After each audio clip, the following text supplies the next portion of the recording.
আসসালামু আলাইকুম। আমি হোমিওপ্যাথিক ডাক্তার রেজাউল করিম আপনাদের সাথে আলোচনা করছি হোমিওপ্যাথিক রোগীলিপি নিয়ে।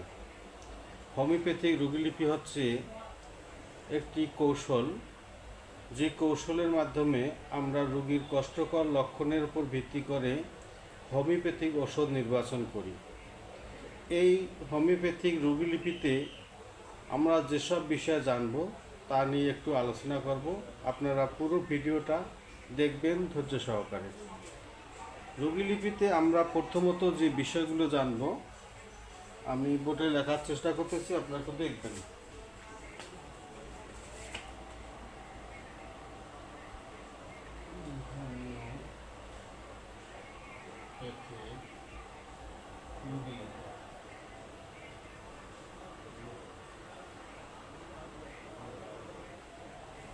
হোমিওপ্যাথিক রোগীলিপি এই বিষয়ে আমাদেরকে 8টি বিষয় জানতে হবে। হোমিওপ্যাথিক রোগীলিপিতে আমাদেরকে 8টি বিষয় জানতে হবে। 1 নম্বর হচ্ছে রোগী পরিস্থিতি।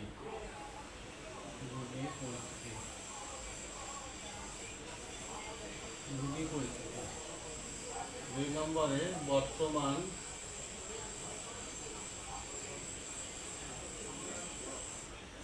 কষ্টের বিবরণ।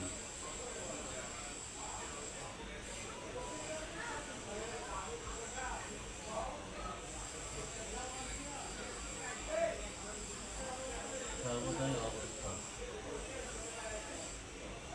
5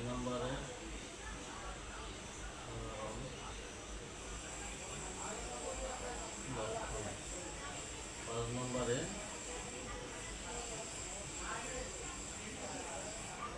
জন্মজীবন।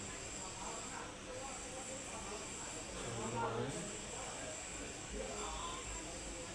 মানসিক লক্ষণ। 7 নম্বরে রোগের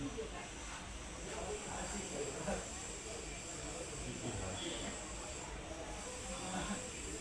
8 নম্বরে মায়োরোগ। তাহলে আমরা রোগীলিপিতে 8টি বিষয় ভাবব রোগীর সঠিক ওষুধ নির্বাচনের জন্য। এর মধ্যে রয়েছে প্রথমত রোগীর পরিচিতি। রোগীর পরিচিতিতে আমরা রোগীর যেসব বিষয় জানব, যেমন রোগীর নাম, ঠিকানা, তার মোবাইল নম্বর ইত্যাদি। রোগীর পরিচিতিতে আমরা জানব রোগীর পেশা, রোগীর শারীরিক গঠন, রোগীর বৈবাহিক অবস্থা এবং রোগীর বাসস্থান ও পারিপার্শ্বিক অবস্থা।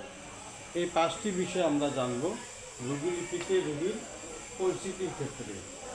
5টি বিষয় আমরা জানব। এরপর জানব আমরা রোগীলিপিতে রোগীর বর্তমান কষ্টের বিবরণ। রোগীলিপিতে রোগীর বর্তমান কষ্টের বিবরণে আমরা 10টি বিষয় জানব। এই 10টি বিষয়ের মধ্যে রয়েছে, আপনারা দেখবেন যে সমস্যাটি তার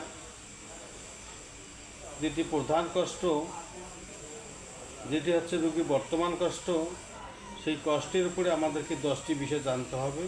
তার মধ্যে রয়েছে আমাদেরকে প্রথমত জানতে হবে তার সমস্যাটি কোন অঙ্গে, কতদিন, স্থায়িত্ব, বিস্তৃতি, প্রকাশ ও অনুভূতি, উৎপত্তির কারণ, সম্পর্কযুক্ত লক্ষণ, সমস্যাটি কখন কিসে বাড়ে, কখন কিসে কমে, কি চিকিৎসা নিয়েছেন। এই 10টি ধাপ আমাদেরকে জানতে হবে রোগীলিপির বর্তমান কষ্টের বিবরণী। 10টি বিষয় জানতে হবে। এরপর জানবো আমরা রোগীর সার্বদায়িক অবস্থা। রোগীর সার্বদায়িক অবস্থার ক্ষেত্রে আমরা 11টি বিষয় জানব। এই 11টি বিষয় হচ্ছে, যেমন রোগীর পিপাসা, জিহ্বা, লালা, ক্ষুধা, খাদ্য, বায়ু নিঃসরণ, মল, প্রস্রাব, ঘুম, স্বপ্ন, ঘাম। আমরা মোটামুটি এই বিষয়ে 11টি বিষয় জানি। এরপর আমরা জানব সাধারণ লক্ষণ। সাধারণ লক্ষণে আমরা বেশ কয়েকটি বিষয় জানতে হবে। এই সাধারণ লক্ষণে আমরা জানব বলুন কেন। এই সাধারণ লক্ষণে আমরা জানব রোগীর কাতরতা, অর্থাৎ রোগীটি আমার শীত কাতর না গরম কাতর, তার শরীরে কোথাও জ্বালা আছে কি না, কোনো দুর্ঘটনা কবলিত কিনা বা বহিঃশক্তির কোনো প্রভাব পড়েছে কিনা। এই সাধারণ লক্ষণ আমরা এই কয়টি বিষয় জানব। সাধারণ লক্ষণে আমরা জানব 5টি বিষয়। এরপর জানব যৌন জীবন। রোগীর যৌন জীবন কী অবস্থা, তার যৌন জীবন সমস্যার বিষয়ে আমরা জানব। তার যৌন অঙ্গ যদি পুরুষ হয় তাহলে ভিন্ন কথা, যদি মহিলা হয় সেক্ষেত্রেও ভিন্ন বিষয়।